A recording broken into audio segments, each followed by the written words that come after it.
आपका सबसे करीबी दोस्त जो हर पल आपके साथ रहता है, वो ही आपका सबसे बड़ा दुश्मन बन जाए तो? कुछ ऐसी ही कहानी है कमल की। उसकी परेशानी भी बड़ी अजीब थी। ये जुड़ी थी उसकी अपनी ही परछाई से। तो आखिर दिक्कत क्या थी? दिक्कत ये थी कि कमल की परछाई ने जैसे बगावत कर दी थी। मतलब कमल अगर दाएं मुड़े तो परछाई बाएं मुड़ जाती, वो बैठता तो परछाई तनकर खड़ी हो जाती। और सबसे ज्यादा परेशान करने वाली बात, जब कमल बेचारा रोता तो उसकी परछाई उस पर हंसती थी। जरा सोच कर देखिए, अपनी ही परछाई का ऐसा बर्ताव। अब ऐसी अजीब बात का कमल की जिंदगी पर क्या असर हुआ होगा, इसका अंदाजा लगाना मुश्किल नहीं है। कस्बे के लोग उसे देखकर मजाक उड़ाते, बच्चे चिढ़ाते रहते। उसकी माँ, वो तो बेचारी हर वक्त चिंता में ही रहती थीं। क्या क्या नहीं किया गया। पंडितों से पूजा करवाई, वैद्यों से इलाज करवाया, पर कोई फायदा नहीं हुआ। कमल एकदम अकेला पड़ गया था।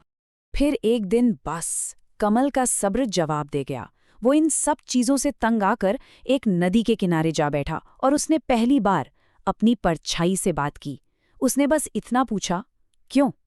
तुम हमेशा उल्टा क्यों करती हो? क्या तुम्हें मेरी जरा भी परवाह नहीं है? उस एक सवाल में ना उसका सारा दर्द, सारा अकेलापन, सब कुछ बाहर आ गया। और जानते हैं जवाब में क्या हुआ?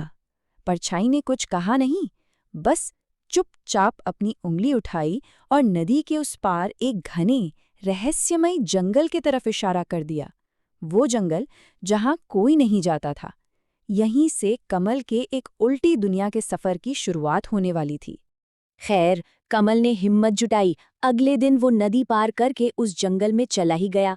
और जैसे ही उसने अंदर कदम रखा, सब कुछ बदल गया। हवा में एक अजीब सी, बेचैन करने वाली खामोशी थी। ऐसा लग रहा था जैसे यहाँ के नियम ही कुछ और हैं। सब कुछ उल्टा पुल्टा था, मानो वो किसी दूसरी ही दुनिया में आ गया हो। और फिर उसने जो नज़ारा देखा, वो हैरान करने वाला था। जंगल के पेड़ उल्टे थे। हाँ, बिल्कुल उल्टे। उनकी जड़ें आसमान की तरफ थीं और टहनियां जमीन के अंदर धसी हुई थीं। और तभी उस गहरे सन्नाटे को चीरती हुई एक भारी, पुरानी सी आवाज गूंजी, आखिरकार तुम आ ही गए। कमल तो एकदम घबरा गया। उसने चारों तरफ देखा, यह आवाज आ कहाँ से रही थी? वो आवाज एक बहुत बड़े उल्टे पेड़ से आ रही थी। और ये कोई मामूली पेड़ नहीं था। ये इस जंगल के सारे राज जानता था, उनका रखवाला था। यहीं पर कमल को उस श्राप का सच पता चलने वाला था, और उसे तोड़ने का रास्ता भी। उस पेड़ ने ही सब कुछ बताया। उसने कहा कि इस पूरे जंगल पर एक पुराना श्राप लगा हुआ है, और उसी की वजह से यहाँ हर चीज उल्टी है।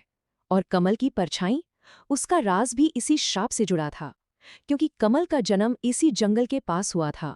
उसकी परछाई इस उल्टी दुनिया से हमेशा के लिए बंध गई थी। तो फिर इसका हल क्या था? पेड़ ने श्राप तोड़ने का रास्ता भी बताया। उसने 2 शर्तें रखीं। सुनने में बहुत आसान, पर उनका मतलब बहुत गहरा था। पहली शर्त, इस जंगल में कुछ उगाना होगा। और दूसरी, ये काम एकदम निस्वार्थ भाव से करना होगा। मतलब बदले में कुछ पाने की इच्छा मन में जरा भी नहीं होनी चाहिए। तो बस अब कमल की असली परीक्षा का समय था। उसे एक उम्मीद की किरण तो मिल गई थी। उसे बस अब बिना सोचे समझे, बिना किसी हिसाब किताब के कुछ देने का काम करना था। पर मुश्किल ये थी कि उस वक्त कमल के पास देने के लिए कुछ था ही नहीं। फिर उसने अपनी जेब में हाथ डाला और उसे मिली एक आम की गुठली, वही जो उसने कल आम खाकर रख ली थी। उसने सोचा, चलो इसी को बो देता हूँ। कमल ने वहीं थोड़ी सी जमीन खोदी और गुठली को बो दिया। वो इंतजार करने लगा, पर कुछ भी नहीं हुआ। एक पत्ता तक नहीं हिला, कोई चमत्कार नहीं हुआ। कमल का दिल टूट गया। वो निराश होकर उदास मन से वापस घर लौट आया। उसे लगा शायद ये सब बेकार था।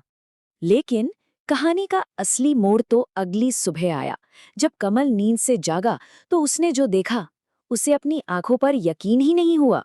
उसकी परछाई, वो भी ठीक उसी के साथ उठी। वो दाएं मुड़ा तो परछाई भी दाएं मुड़ी। उसकी हर एक हरकत, हर एक इशारा अब बिल्कुल एक जैसा था। पहली बार कमल खुशी से रो पड़ा। परछाई तो अब उसकी दोस्त बन चुकी थी, पर कमल के दिमाग में एक सवाल घूम रहा था, आखिर ये हुआ कैसे? असली जादू क्या था? बस यही जानने के लिए कुछ हफ्तों बाद वो वापस उसी जंगल की ओर चल पड़ा। और वहां पहुंचकर उसने जो देखा वो सच में किसी जादू से कम नहीं था। जिस जगह उसने वो आम की गुठली बोई थी ना, वहां अब एक छोटा सा नन्हा सा पौधा उगाया था। पर बात सिर्फ इतनी नहीं थी, उस नन्हे पौधे के असर से उसके आसपास के उल्टे पेड़ धीरे धीरे सीधे होने लगे थे, हरे भरे होने लगे थे। वो एक अकेला बीज पूरे जंगल को ठीक कर रहा था। तभी उस पुराने पेड़ की आवाज फिर से गूंजी, तुमने ये काम किसी इनाम के लिए नहीं किया, तुमने बस दे दिया, इसीलिए ये श्राप टूट गया। ये कमल के उस निस्वार्थ काम का ही असर था। कमल अभी भी थोड़ा हैरान था। उसने कहा, पर मुझे तो पता भी नहीं था कि ऐसा करने से श्राप टूट जाएगा। और उसका यही सवाल इस कहानी के सबसे जरूरी सबक की तरफ ले जाता है। पेड़ ने जवाब दिया, बेटा, असली बात तो यही है, जब देने में कोई हिसाब किताब ना हो, कोई उम्मीद ना हो, तभी सच्चा बदलाव आता है। और बस यही इस कहानी का सार है। उस दिन के बाद वो अजीब उल्टा पुल्टा जंगल धीरे धीरे उस पूरे इलाके का सबसे खूबसूरत, सबसे हरा भरा जंगल बन गया। और कमल की परछाई, वो अब उसकी दुश्मन नहीं, बल्कि हमेशा के लिए उसकी सबसे अच्छी दोस्त बन गई।